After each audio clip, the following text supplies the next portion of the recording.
c'est Fanny du dressing de Fanny. J'espère que tout le monde va bien, que vous avez la pêche, que vous êtes en forme. Moi ça va, j'ai pu retourner chez le coiffeur. C'était marrant parce qu'au fil des vidéos, je voyais mes cheveux qui poussaient. Donc j'ai enfin pu y retourner il y a 2 semaines parce qu'en Belgique, les coiffeurs étaient fermés depuis le fin octobre, quelque chose comme ça. Donc bon, il était temps de rafraîchir un petit peu ça. Donc voilà, j'espère donc que ça va.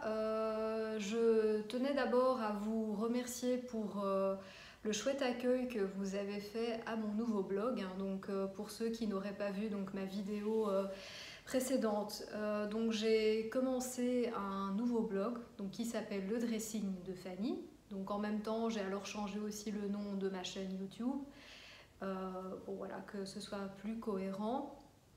Et donc j'ai publié donc, la semaine dernière, ou il y a 2 semaines déjà, un article qui parle en fait de mon année, donc l'année écoulée ici, sans shopping.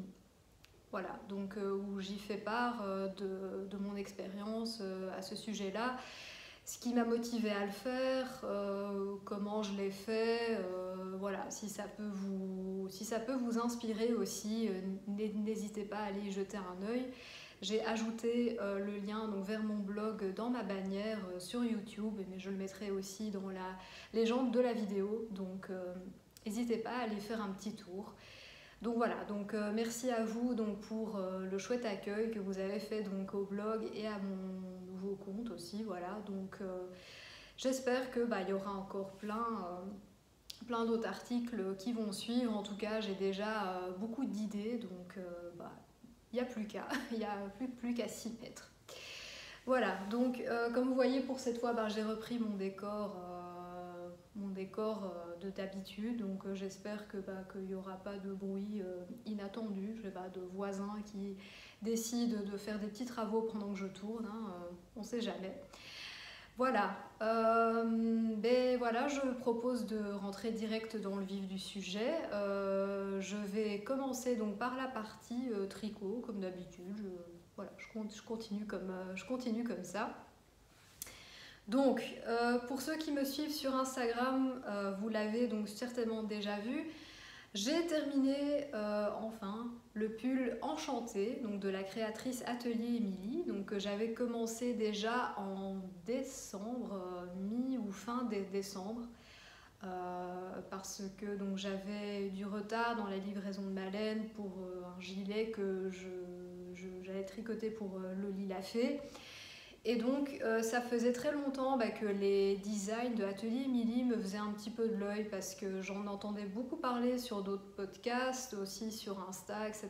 Et je trouvais que ces designs avaient vraiment un côté assez, je sais pas, assez poétique, assez romantique, un petit peu rétro aussi. Et donc j'ai eu un petit flash sur le modèle donc enchanté.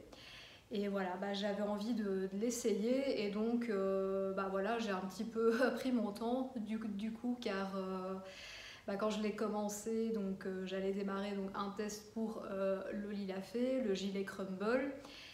Et puis donc j'ai pu le continuer un petit peu et après, comme je vous l'ai expliqué dans ma précédente vidéo, donc je me suis embarquée dans un autre test encore, donc cette fois pour la Dudette alias Anne-Sophie, qui a donc sorti son nouveau pull Albus Nix, voilà, donc, que je vous avais présenté donc, dans ma précédente vidéo.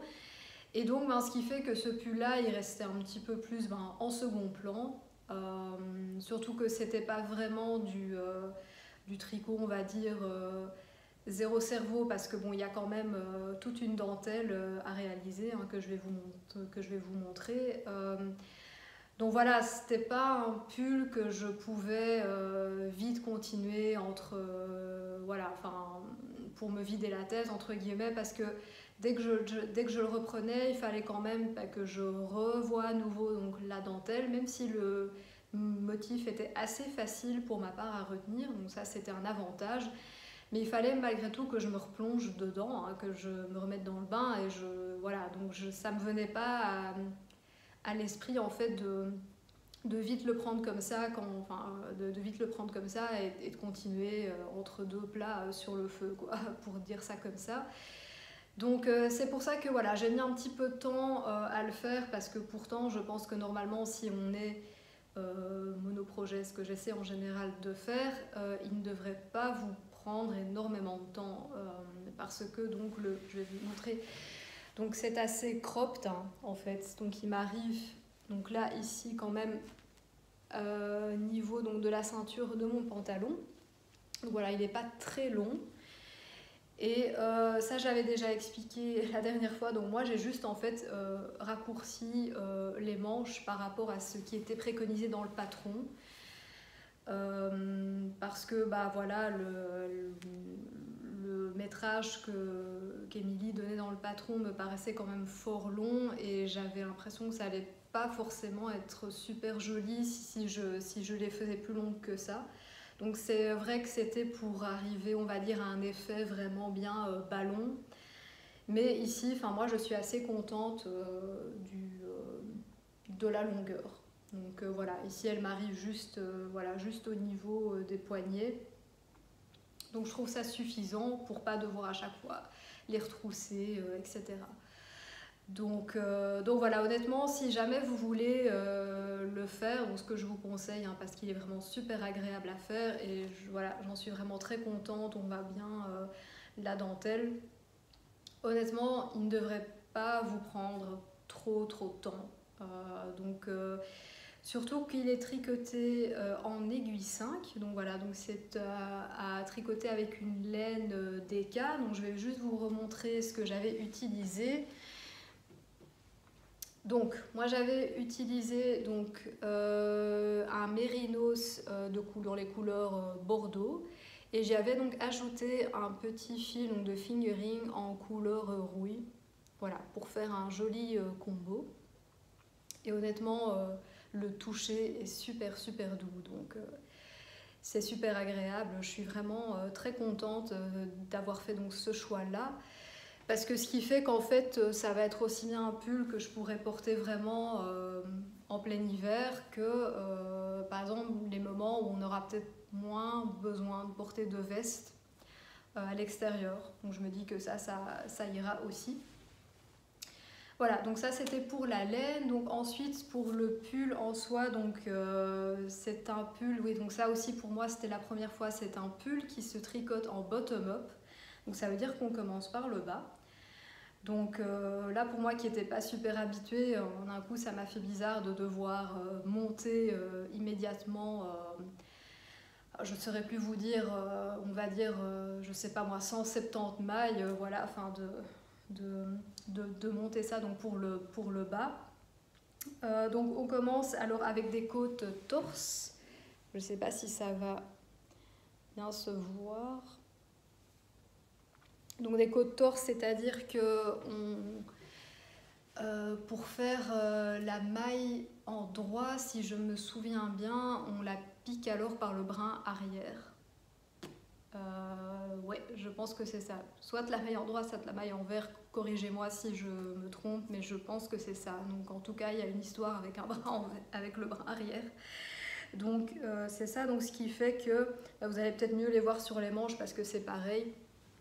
Ce qui fait que ça donne un petit côté twisté. Voilà. Donc, c'est pas mal, je trouve, comme effet. C'était la première fois que je le faisais. Mais je trouve que c'est un joli rendu. Voilà. Pourquoi pas le réessayer après sur d'autres modèles.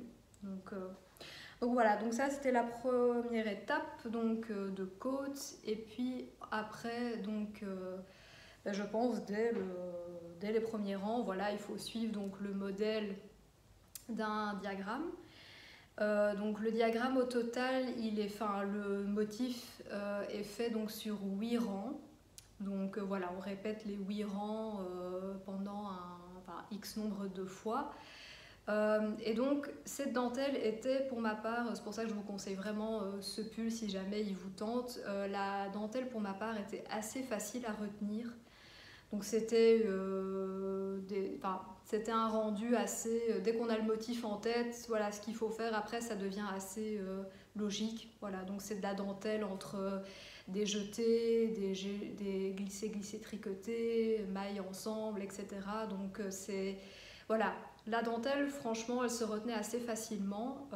Donc ça c'était un gros avantage pour faire ce pull, c'était comme je vous ai dit, voilà, je devais quand même me replonger dedans quand je le recommençais, mais j'avais pas trop de difficultés à remémoriser en fait la dentelle. Donc ça revenait assez vite. Donc ça c'était voilà, donc ça c'était super sympa.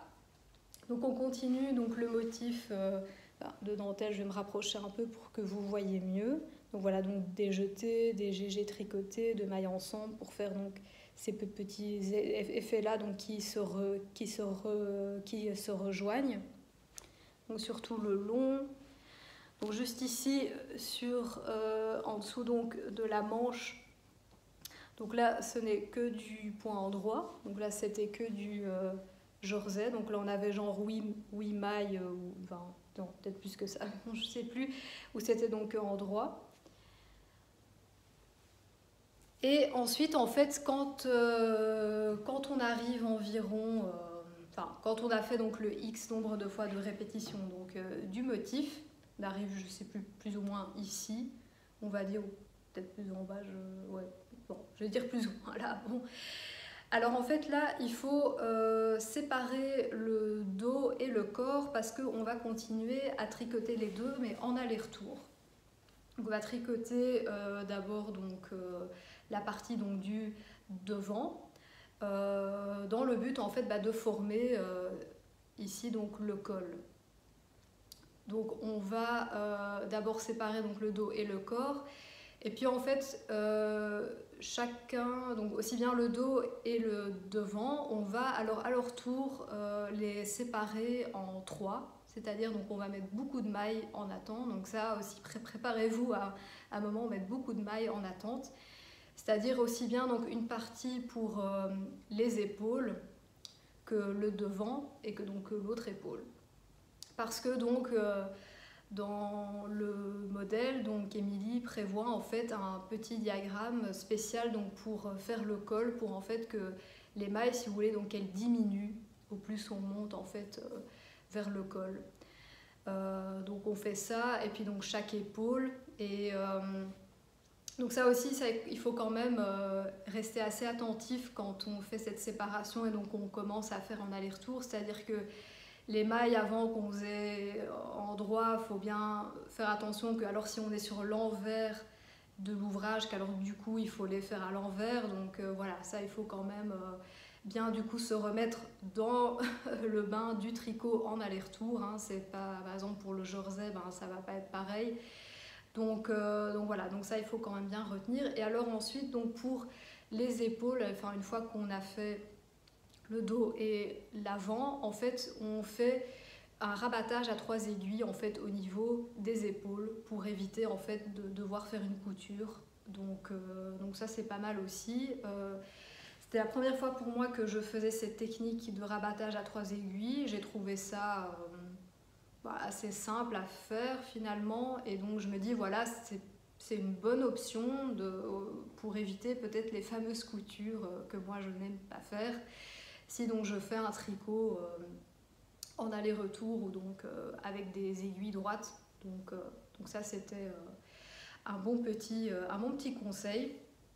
Voilà, et alors ensuite on relève alors un certain nombre de mailles en fait pour faire les manches. Et donc les manches, voilà, vous voyez, ça c'est du jersey, voilà, du jersey en rond, du jersey en rond. Et donc ça dure assez longtemps parce que donc il y a juste que à la fin, donc avant de faire donc les côtes, qu'on a 2 rangs de diminution pour avoir donc cet effet assez ballon. Alors donc l'ensemble du pull, ça je sais plus si je l'ai dit, mais donc ça c'est fait en aiguille 5. Donc voilà, ça, comme je vous dis, le pull va assez vite parce que en aiguille 5 ça va quand même relativement vite, je trouve. Donc ça c'était agréable aussi. Donc il y a juste les côtes des manches et du bas du pull qui sont faits en 4. Voilà. Donc tout le reste c'est en 5. Et alors donc ici oui, juste pour l'encolure, après donc on les reprend en fait pour faire donc un I-cord. Voilà, donc honnêtement, je suis très très contente de ce pull. Je suis très contente de la couleur aussi. Hein. Je trouve vraiment que, bah voilà, je la trouve très très belle. Il tient bien chaud. Ça a été donc très agréable à tricoter, de la dentelle facile à retenir et comme je disais, je pense déjà l'autre fois, ça veut bien dire que le tricot, ça fait quand même fonctionner notre esprit, donc malgré tout, voilà, parce que c'est quand même beaucoup de petits détails à retenir, mais voilà, donc franchement, modèle très très très très chouette, et voilà, donc si jamais vous avez envie de le faire, n'hésitez pas, je vous le conseille vraiment. Alors, ensuite, à part ça, donc je vous l'avais aussi dit dans la précédente vidéo, donc j'avais une idée donc, pour un autre pull donc, qui est le patron Poetria de la créatrice Sari Nordlund. Je vais vous mettre une petite photo ici. Et donc pour cela, j'avais choisi une laine donc, dans les tons un peu moutarde olive, voilà, que je trouve vraiment très très jolie. Au plus je la vois, au plus je me dis ah oui, bah, j'ai bien choisi aussi parce que c'est pas une couleur que j'ai l'habitude de porter. Mais voilà, je trouvais qu'elle se marinait bien donc, avec donc, le pull. Donc, je pense aussi que je vous l'avais dit aussi l'autre fois, donc c'est un patron uniquement qui est uniquement donc accessible, disponible plutôt en anglais. Et donc c'est mon premier patron donc en anglais. Voilà, donc au tout début, j'avoue donc quand j'ai acheté le modèle, voilà donc j'ai bien lu l'introduction, etc. Donc là à ce niveau-là, le lexique ça allait. Mais alors quand j'ai dû commencer vraiment à lire voilà, ce qu'il fallait faire, rang 1, rang 2, machin, là. Donc, parce que donc, les patrons en anglais, il y a beaucoup d'abréviations, donc directement, en fait, quand ils expliquent, voilà, rang 1, je sais pas moi, tricoter 2 mailles en droit, 2 mailles en vert, enfin, voilà, c'est direct, assez abrégé. Donc c'est-à-dire que, ok, donc dans le modèle, elle met quand même tout à la fin un lexique, on va dire, d'expliquer toutes les abréviations. Mais bon, vu que moi, le vocabulaire tricot anglais, je ne connaissais pas, donc du coup, à côté, je devais aussi avoir en plus une traduction français. Parce que par exemple, per, donc par exemple pour une maille en vert, alors ils écrivent un et puis direct un P, donc one per, donc ça veut dire une maille en verre, ben per, jamais j'aurais deviné que ça voulait dire une maille en verre, hein, personnellement, donc voilà, donc je devais avoir plusieurs traductions à côté, donc ce qui fait que vraiment, les 5 premiers rangs, ben, j'ai vraiment écrit dans mon petit journal, voilà, ben, une maille en vert, une maille en droit, faire un AIG, AID, enfin voilà, donc j'ai vraiment écrit, j'ai vraiment retranscrit en fait ce qu'il fallait faire pour être sûr de pas me planter. Donc ça aussi c'était un exercice assez intéressant, donc voilà, et en fait c'est vrai qu'on en parlait avec mes amis des tricotés, mais que finalement, du coup, ils gagnent de la place hein, à écrire tout ça en abrégé en fait. Donc on a l'impression que que c'est pas très long comme modèle, mais en fait voilà, c'est juste parce qu'ils écrivent beaucoup en abrégé. Donc voilà, mais chouette exercice. Chouette challenge pour moi, donc au tout début c'est vrai quand j'ai lu tout ça je me suis dit oh là là qu'est-ce que j'ai été faire encore ici, mais voilà finalement avec des bons lexiques c'est faisable et il n'y a pas de raison d'avoir peur, donc mais donc voilà je vais vous montrer donc le fameux pull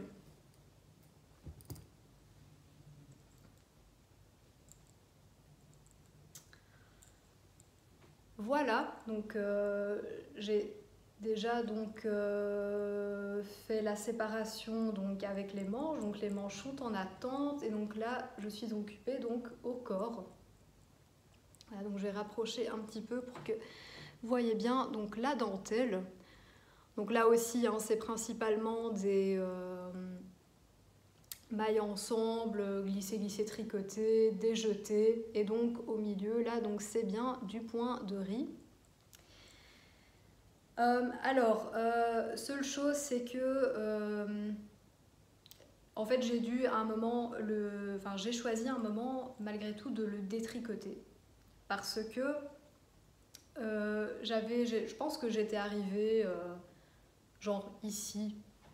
Voilà, donc j'étais pas encore super loin, mais je remarquais que j'avais déjà fait plusieurs bourdes dans la dentelle. Et j'ai essayé de corriger, mais bon, finalement, le nombre de mailles à la fin, ça tombait pas vraiment bien. Et ben, comme je vous ai dit, voilà, vu qu'ici au milieu, ben, c'est du point de riz. Et en fait, le point de riz, le problème, c'est que quand on se trompe, ben, c'est que ça fait des côtes.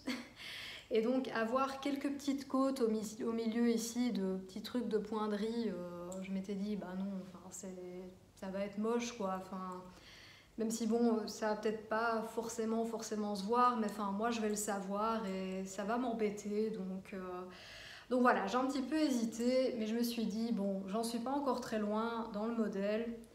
Maintenant, le lexique, j'ai quand même plus ou moins bien compris, donc ça ira déjà plus vite pour le recommencer. Donc je me suis dit, allez, je détricote, je recommence et je serai contente. Et c'est ce que j'ai fait et au final, ben voilà, j'ai eu raison parce que ben voilà, le point de riz, il donne vraiment super bien. Et je pense que si je l'avais pas fait, ben je pense que j'aurais pas arrêté de me demander ah mais est-ce que j'aurais quand même dû le tricoter ou pas. Mais voilà, clairement si j'en étais arrivée là, je l'aurais pas fait. Hein. Mais bon, vu que j'étais pas encore arrivée trop loin, voilà. Voilà, particularité aussi pour moi, c'est que, mais ça aussi c'était bien expliqué, et heureusement parce que sinon je pense que je me serais dit, tiens, j'ai déjà fait une bourde. Donc en fait, les premières mailles donc, du col sont faites d'abord en aller-retour. Parce que donc on va d'abord faire le col, on va dire, de la partie du dos. Donc pour vraiment que au devant en fait ça plonge un petit peu plus. Donc on va d'abord faire donc plusieurs rangs donc en aller-retour et c'est qu'après qu'on va donc monter des mailles en plus pour donc faire le col en fait pour démarrer en fait le col en fait du bas. Voilà. Donc, mais ça, c'était bien expliqué dès l'introduction, que voilà, tout est tricoté en rond, sauf donc le col. Voilà, donc pour la première partie du col, donc, que ce serait fait en aller-retour. Voilà, et après, assez classique, hein, donc pour les manches, voilà, donc on fait un raglan, donc pour augmenter donc, le nombre de mailles donc, pour les manches. Voilà, donc les manches ici, donc c'est donc en jersey. Et puis donc après, donc on sépare les manches du corps. Et voilà, bah, elle nous préconise, il faut continuer. Donc, ah oui, juste avant que j'oublie de préciser ça, donc jusqu'à la séparation d'avec les manches, donc voilà, il faut suivre un diagramme donc, pour la dentelle. Mais ça, par contre, cette dentelle-là, pour la retenir, c'est du lourd, comme on dit. Voilà, donc moi, fallait vraiment que c'est pour ça, je pense qu'au début, je me suis trompée, parce que je devais vraiment suivre presque maille par maille, voilà, ce qu'il fallait faire, parce que pour retenir, là, par contre, voilà, bof. donc ça, c'était chaud. Donc, comme je dis, c'est pour ça que je pense qu'au début, je me suis gourée, parce que j'ai fait plusieurs fautes d'inattention, à mon avis, et donc c'est pour ça que ça tombait pas juste. Donc voilà, donc jusqu'à la séparation des manches, là, à ce niveau alors du diagramme, c'était chaud. Mais après, en fait, donc, quand on sépare donc, avec donc le corps des manches, donc là, en fait, elle indique une partie, si on veut, au milieu du diagramme. Donc c'est donc le motif en fait principal donc, qu'il faut faire alors à ce moment-là et qu'on va répéter en fait sur 20 mailles à chaque fois. Donc c'est pour ça que j'ai mis des petits marqueurs en fait entre les mailles. Et là par contre, pour continuer donc un rang de motifs, pour le retenir, ça va beaucoup plus vite. Donc, et ça, voilà, ça on retient quand même assez facilement. Parce que là aussi, il y a quand même une certaine logique après qui vient. Donc on se dit, ah oui, maintenant il faut que je fasse ça, parce que le rang, avant j'ai fait ça, etc. Donc voilà, donc là maintenant, pour suivre le diagramme, ça va déjà mieux. Bon, il faut toujours se concentrer, hein, mais bon, ça va déjà mieux pour le retenir. Et donc, ce que je pense à faire maintenant, par contre, c'est vu que j'ai déjà quand même fait une bonne partie du corps, j'en suis presque à la moitié. Je pense que peut-être les jours qui viennent, je vais déjà commencer une manche, en fait. Parce que comme je le disais, donc les manches, c'est vraiment donc, du pur Jorzay, donc voilà, donc, tricote en rond. Et donc j'ai même acheté des nouvelles petites aiguilles spéciales pour manches, on va dire, voilà. Donc je n'ai jamais tricoté encore avec des si petites aiguilles, donc j'espère que ça va me plaire. Donc voilà, je me dis pour un petit peu changer de voilà, cette dentelle, on va dire, même si j'adore la faire, hein, mais voilà, de temps en temps, un petit tricot zéro cerveau, c'est plaisant aussi. Donc je me dis, voilà, pourquoi pas démarrer une manche, et comme ça c'est fait, et puis je finis le corps, et puis il n'y aura plus qu'une manche à faire. Donc voilà, pour ce fameux pull Poetria, qui me plaît beaucoup. Je trouve la dentelle vraiment absolument magnifique. Donc j'en suis vraiment très contente. Et alors juste pour le col, donc ça je vais encore y réfléchir, mais a priori ce qui est préconisé dans le patron, c'est qu'on va revenir relever donc, les mailles du col pour alors faire des côtes, si j'ai bien compris. Mais je sais pas, moi la petite bordure comme ça, un petit peu forme de vague, moi ça me plaît assez bien, donc je sais pas trop si je vais faire des côtes en fait, surtout que ce sera peut-être un petit peu chaud, alors surtout que maintenant il va commencer quand même à faire meilleur normalement. Donc voilà, donc ça j'hésite encore, mais bon ça ce sera pour la fin de toute façon, donc j'ai encore le temps d'y réfléchir. Voilà, écoutez, ça c'est mon seul en cours pour le moment. Je suis en train de réfléchir à peut-être faire encore un gilet. Voilà, vu que maintenant, comme j'ai dit, au principe, il a commencé à faire meilleur, donc ce serait sympa d'avoir des petits gilets pour mettre sur les robes ou sur les hauts. Donc je suis en train de réfléchir à quel gilet j'aimerais faire. Et alors aussi, si vous avez quelques conseils, parce que j'aimerais peut-être aussi faire un châle. J'ai jamais fait de châle non plus avant. Donc je me dis que ça pourrait être chouette aussi pour les beaux jours. Donc peut-être alors du coup dans une laine pas trop chaude, donc pas genre châle hiver quoi, mais voilà. Donc pour tenir bien chaud le cou quand il fait quand même encore un petit peu frisquet. Donc si vous avez des conseils pour ça, pour tricoter un premier châle, n'hésitez pas. Voilà, je suis preneuse parce que j'avoue que jusqu'à présent, je ne m'étais pas beaucoup vraiment intéressée au châle. Donc j'étais plutôt encore sur les pulls et sur les gilets. Donc voilà, les châles, j'avoue que je n'y connais pas trop. Donc si vous avez des conseils, eh bien, c'est les bienvenus. Alors, c'était tout donc, pour le moment pour le tricot. Donc je propose de commencer donc, la partie couture. Donc je vous présente un petit peu donc, ce que j'ai fait dernièrement. Alors, ce que je vais d'abord vous présenter, c'est une jupe. Donc ça aussi je pense que je l'avais dit donc, dans ma dernière vidéo, donc il y a déjà à la fin de l'été dernier je crois, donc j'avais réalisé donc, la jupe raisin, donc donc d'une des box crafting à laquelle je suis abonnée.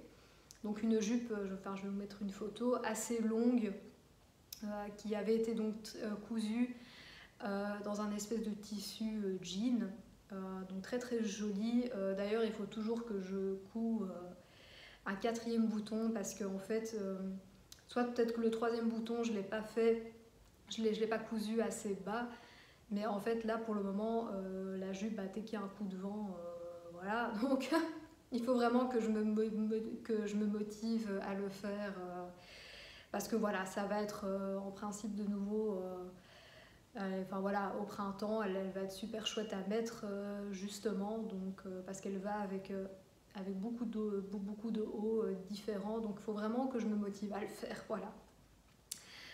Voilà, et donc j'avais dit que je voulais m'inspirer donc de cette jupe pour faire un petit peu une création, on va dire, à moi. Enfin voilà, que je voulais me baser en fait sur cette jupe, mais pour en faire une autre, mais plus courte. Voilà, donc c'est une petite jupe qui, je vais vous mettre aussi une photo, comme ça vous avez une idée donc, de la longueur sur moi. Donc où il y a donc une ceinture donc ici donc pour la taille, donc elle est quand même assez taille haute, et aussi donc 3 boutons. Et alors donc j'ai aussi à l'intérieur, donc comme la jupe précédente, j'ai fait un petit billet, voilà, donc avec le même motif. Donc fait un petit billet ici de tout autour. Et donc sur le bas aussi, normalement, voilà, donc sur le bas aussi. Donc c'est un tissu super agréable, donc je l'aime beaucoup parce que je trouve qu'il a un côté un petit peu rétro. Voilà, donc je suis un petit peu fan du rétro et voilà, je trouve qu'il a ce côté-là, donc franchement je l'aime beaucoup. Elle va être super chouette à porter une fois qu'il fera donc un petit peu meilleur. Par contre, je suis en train d'hésiter si peut-être à l'intérieur je rajouterai pas une doublure. Parce que je suis pas sûre le tissu au niveau transparence, ce que ça peut donner avec des bas de couleur chair, quoi. Donc voilà, je suis en train un peu d'hésiter si je mettrai une doublure ou pas. Voilà, donc si jamais vous avez déjà cousu des doublures à l'intérieur de jupes, voilà, n'hésitez pas aussi à me donner vos petits conseils, c'est toujours chouette. Voilà, donc ça, chouette petite cousette qui m'a pas pris énormément de temps, hein, donc vu que pour le modèle, j'ai repris donc le modèle de la jupe, jusque j'ai pas été donc jusqu'au bout pour le découpage. Donc j'ai d'abord bien mesuré la longueur de jusqu'où je voulais qu'elle arrive, plus quand même de la marge pour le... Ah zut. Je pense que vous avez compris ce que je voulais dire, mais malheureusement le mot ne me vient plus. Oh là là, pour l'ourlet, ah voilà, décidément. Bon, voilà, donc j'avais quand même bien mesuré tout ça avant, et puis voilà, après il suffit de suivre ce que préconise le modèle, hein, voilà, donc bientôt assembler les différentes pièces, plus faire le billet en bas, donc et les boutonnières. Donc bon, ça, les boutonnières, je sais que tout le monde n'aime pas forcément donc les faire, mais voilà, au final, si on s'entraîne bien sur un petit bout de tissu avant, voilà, il n'y a pas de raison de les foirer. Juste qu'il faut bien donc mesurer donc le diamètre du bouton et y rajouter, je pense que c'était 3 mm, voilà, pour être sûr que le bouton passe bien, donc la petite boutonnière. Voilà, donc très contente de cette cousette et du choix donc du tissu. Alors, autre petit modèle que je me suis un petit peu improvisé, on va dire. Donc voilà, c'est une petite blouse chemise. assez donc fluide, donc où j'y ai cousu donc des boutons aussi, mais voilà, en réalité donc c'est une fausse patte de boutonnière, hein. Donc les boutons je les ai juste ajoutés à la main en fait. Donc pour ça je me suis basée donc sur le chemisier Dressed du livre de Direndo, voilà, que je vous ai déjà montré pas mal de fois ici.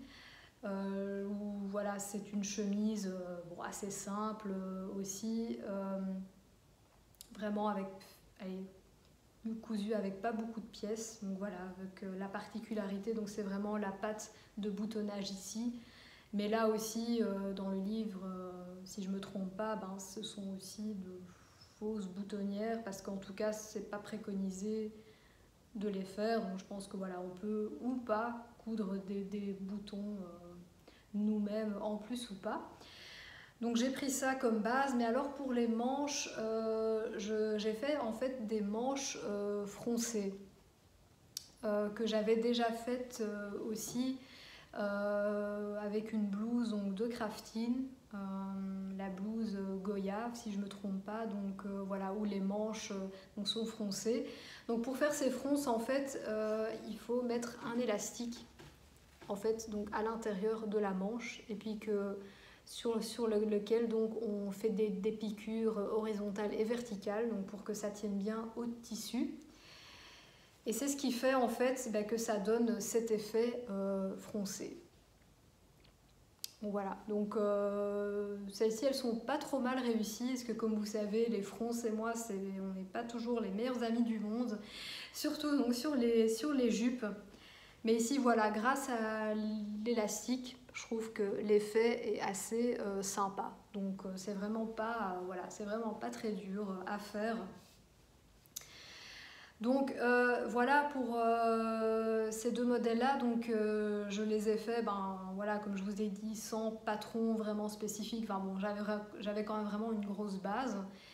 Mais c'est ça que je trouve chouette donc, dans la couture, c'est qu'une fois qu'on a déjà donc, réalisé un modèle, on peut facilement le réutiliser pour faire un autre vêtement et y apporter des changements, quoi. Donc ici par exemple pour la jupe, j'aimais bien le modèle en soi, mais je trouvais qu'avec le tissu que j'avais choisi, faire une robe trop longue, ça allait pas forcément être joli.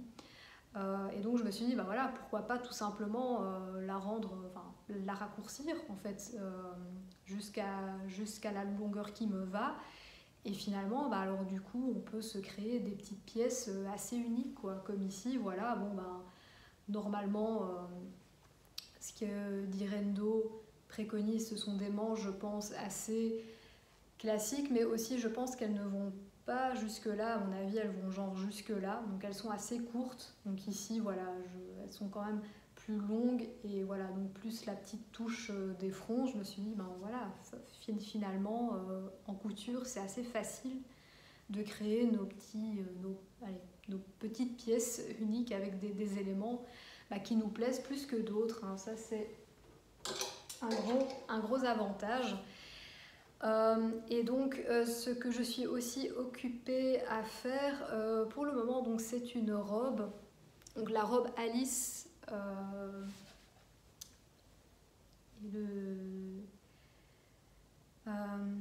j'ai un trou de mémoire pour le designer, je vais vous le mettre ici en barre d'infos, donc pour lequel donc, j'ai choisi ce tissu donc à fleurs, voilà. Moi j'aime bien les petites fleurs, voilà. Je vous montre pas encore ce que j'ai cousu parce que je préfère que ça reste un petit peu donc une surprise. Voilà, je posterai sûrement une photo donc sur Insta pour vous montrer le résultat. Mais donc en gros c'est une robe assez longue, coupe droite et avec des manches un peu froncées aussi. Donc je l'avais vu sur le compte Instagram Les Cousettes de Fichette qui coud beaucoup. Mais donc c'est super chouette parce que voilà, je vois alors des modèles sur son compte qui me plaisent énormément, où je me dis ah waouh tiens ça ce serait chouette à essayer. etc. Et souvent, en fait, elle parle aussi de marques que je ne connais pas forcément. Donc, par exemple, pour la robe Alice, voilà, c'était une marque de modèle que je ne connaissais pas du tout. Donc, ça élargit un petit peu mes horizons. Parce que voilà, je suis un petit peu maintenant, donc pour ça aussi, si vous avez des conseils, je suis à la quête de nouvelles inspirations en couture. Voilà, je me dis pourquoi pas essayer de me racheter un autre livre, parce que donc les modèles de Direndo, j'en ai fait quand même pas mal. Bon, ils sont bien, ils sont clairs, etc. Mais voilà, j'en ai fait quand même beaucoup. Donc aussi bien des modèles que j'ai achetés à part, enfin voilà, sur leur site, que des modèles donc, de leur livre Dressed. Craftine aussi, voilà, comme je suis abonnée à la box, mais entre temps j'ai quand même fait beaucoup de leurs modèles. Et d'ailleurs ça aussi je ferai un petit post sur Insta, mais je compte aussi également faire un article prochainement donc, sur mon blog à ce sujet, donc sur les box. Parce que ça fait maintenant 1 an que j'ai pris un abonnement donc, chez eux. Donc voilà, je rappelle vite fait le principe. Donc c'est une box couture que je reçois tous les 2 mois. Souvent voilà, donc en rapport avec la saison. Donc dans la box, on reçoit donc du tissu.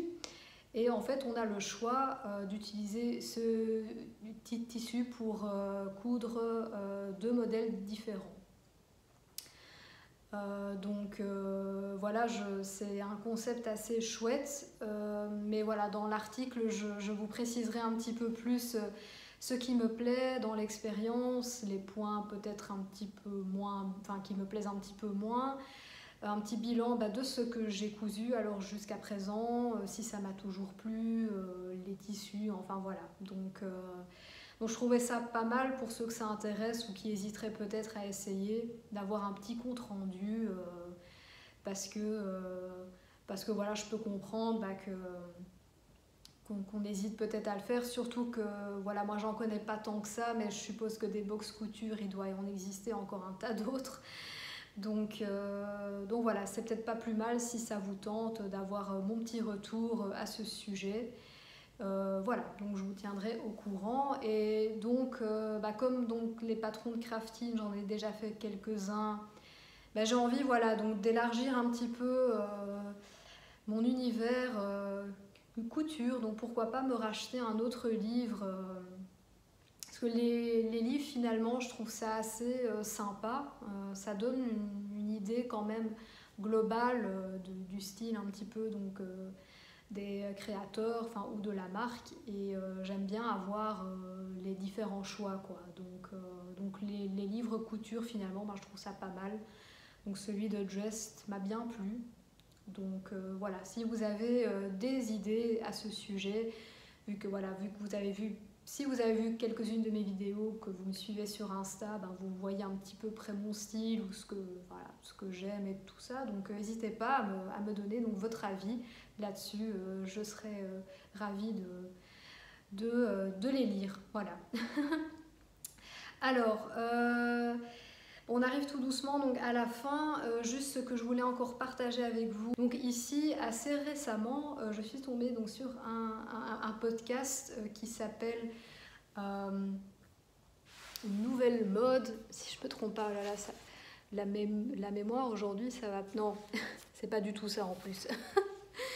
Non, ça s'appelle Nouveau modèle, pardon. Donc, et en fait, donc, c'est un podcast donc, qui parle de la mode responsable, donc, sur la slow fashion en général. Donc, c'est tenu par Chloé, qui en fait, chaque semaine, je pense qu'elle sort un épisode chaque semaine, interview donc, une personnalité ou un créateur de marque ou...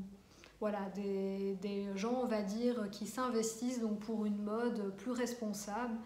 Donc voilà, soit qui ont lancé donc, leur propre marque, leur propre concept, ou qui ont écrit des bouquins, des articles, qui sont eux-mêmes stylistes. Enfin voilà, vraiment beaucoup d'invités variés. Et donc ça me plaît beaucoup, je trouve ça très intéressant. Donc ça parle aussi bien voilà, d'écologie, de mode, de féminisme, parce que voilà, j'en parlais l'autre jour justement donc, sur mon Instagram. Bon, les femmes dans la mode sont quand même encore très stigmatisées et donc je trouve que c'est bien d'écouter un petit peu des figures qui nous en parlent et qui nous inspirent et qui peuvent nous en dire un petit peu plus voilà, sur cette nouvelle ère, on va dire, donc, dans la mode, c'est-à-dire de consommer autrement ou d'acheter autrement. Voilà, donc vu que le thème de la slow fashion, ça me touche beaucoup. Donc voilà, je voulais le partager avec vous. Donc si ça vous dit, donc n'hésitez pas donc, à aller jeter un œil parce que donc, ça vaut vraiment le coup. Bon voilà, donc on arrive donc à la fin. Merci donc de m'avoir regardé. J'espère que ça vous aura plu, donc malgré mes petits trous de mémoire ici et là. Voilà, mais donc pour moi en tout cas c'est vraiment super chouette de vous retrouver à chaque fois. Merci encore pour les nouveaux abonnements. Et voilà, je prends plaisir énormément à faire ces vidéos. Donc vraiment au tout début c'était un gros challenge pour moi. Mais finalement, je suis très contente de m'être lancée et voilà, j'espère que ça vous plaît aussi tout autant que moi. Donc voilà, je vous embrasse et puis je vous dis à très bientôt.